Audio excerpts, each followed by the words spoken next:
Hey, all, Dave Bryant. Like my dad used to say, no money, no fun. So progress is basically at a standstill. So still looking for donations. Until then, just to keep your interest up and show you that we're actually doing stuff.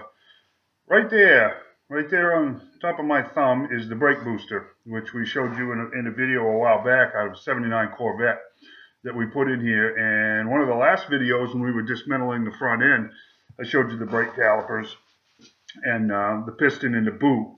But I didn't disassemble any of that. So I kind of wanted to walk some of you through some of that if you've never seen it or just unfamiliar, or again, you go to the shop and they're saying, your caliper's froze, or you got bad brake lines. Hopefully you'll get a better idea of what they're talking about. So what I'm going to do is I'm going to start with the basics. Brake line. This happens to be a steel brake line, which you can guess rot and rust and crack and leak. Blow one of these, you'll lose brakes to at least one wheel, depending on your setup, possibly a whole axle. So when they start talking about, especially in places that have winter like we do and use calcium chloride and salts on the road, these things get destroyed within a few short years. So when you go in for an inspection sticker or whatever and they start talking to you about brake lines, here you go, steel line. There are different steel lines available now. Some are coated, some are stainless. They're more expensive, but you get what you pay for and you won't be doing it again. This is a rubber line. Metal fittings on both ends. This happens to be the block fitting that goes onto the caliper, and I'll show you that in a minute with disc brakes anyways.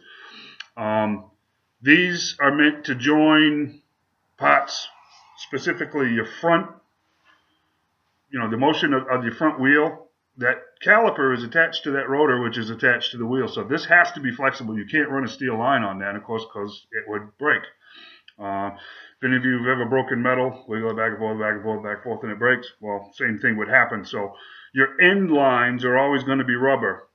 These will last a long, long time unless the vehicle's been sitting. They can dry rot, things like that, but not real often. This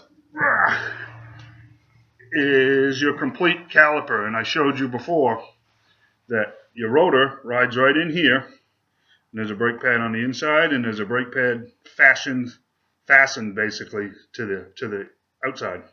So as hydraulic pressure is applied in this chamber right here, which I'll show you in a second, this piston moves out, and what it does is it pushes this inner pad up against the rotor and it squeezes it to stop the wheel from turning. We talked about the boot, which is a rubber seal to keep dirt and water out of this piston and the caliper itself. So if somebody ever tells you your caliper is frozen, what they're talking about is this piston will no longer move in and out of here and squeeze the pads against the rotor. It happens with vehicles that have been sitting for too long, and sometimes they just fail. So just be aware, they're not cheap. They can be rebuilt in some cases, but you'll know. Now, this caliper, I already popped apart.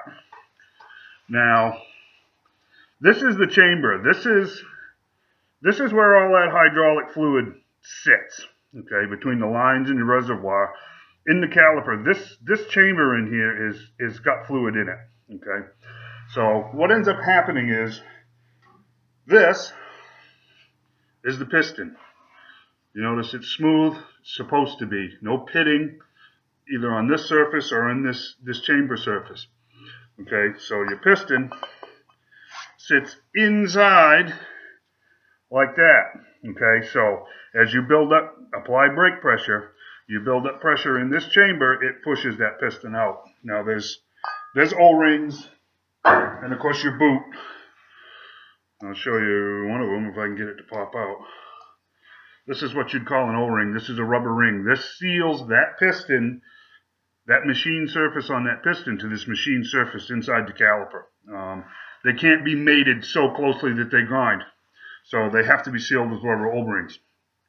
So all of this is rebuildable, as long as you don't have any pitting or anything, which I don't on this particular caliper. These are rebuildable, which will save a considerable amount of money. Excuse me, that's all brake fluid, and I don't want to get it on the computer. So When you hook your lines, your rubber lines to your caliper, you have what's called a banjo bolt. Okay.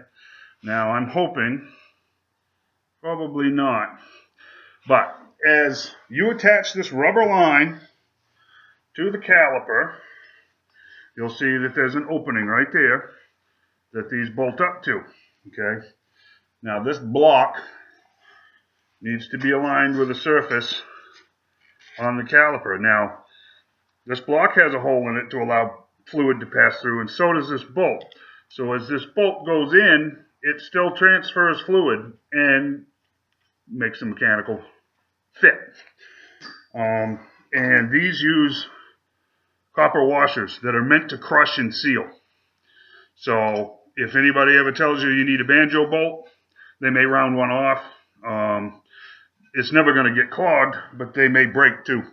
So keep that in mind if you ever need brake service. And of course the rubber boot on that one is destroyed.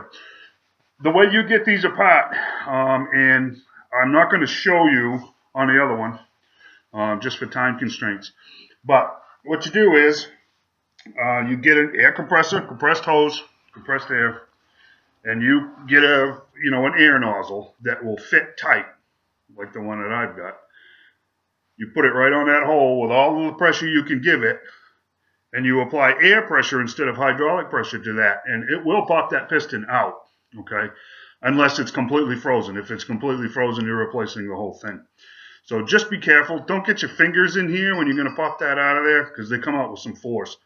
So just be aware of that. So maybe, hopefully, you learned something. I was able to show you something that maybe you hadn't seen before. For those of you that have seen it before, thanks for your patience.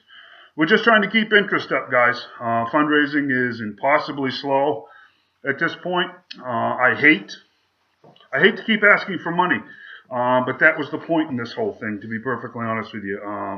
We withdrew that first amount of funds, which got us our gas contract renewed, bottles of gases, oxygen and acetylene, so I could use the torches to start dismantling the front end, which I'll flip the camera down in a second and show you.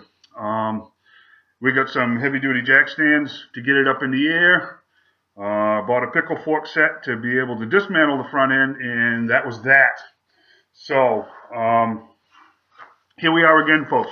I know some of you are sick of hearing about money, and I'm sorry. But that's why I'm doing this, and I'm trying to earn your support. I'm trying to hopefully show you something. If you guys have got kids and stuff, show them these videos, maybe they'll learn something, see some stuff that they hadn't seen before. And, I'm trying to make it worth your while to donate, and any amount is a huge help. So, thank you for your time. Hopefully you learned something. I'm going to try to do some more still photos this weekend. It's really going to depend on what I get done. We've got our agra bins down here. One of them is dismantled enough to use as a paint rack, so we can start hanging A-arms and like that off of it when we get the ball joints out. Start at least painting stuff and getting it ready for replacement parts. As you can see, I'm going to try to do this without making a giant mess. The front is basically out. The only thing left is that big cross member, which I cannot pull out until I have the plate steel on the front, tying the frame together, building the bumper mounting like that. So I'm kind of at that point again where I've come a long ways, but I have to stop until I've got fundage to do something beyond where I'm at right now. Here it is. So we'll be puttering. Other things that we can show you, we're going to continue to show you so that you hopefully learn something, see something that you're not overly familiar with. And we will go from there. Thank you very much for your support. Thanks for your time. And here's to completing this project. The goal is, the last thing, the Diesel Nationals are in Englishtown, New Jersey, September 13th this year. My goal is to have this truck finished as a working prototype, completely finished, take it to Englishtown, set up a booth, and start drumming up business to produce more of them. So that's our goal. That's where we've set it, September 13th. Mountains of work to do in the meantime, and a whole ton of money. So anything that you can do to support us would be greatly appreciated. Thanks so much for your time. Hopefully you learned something, and we'll see you in Thanks.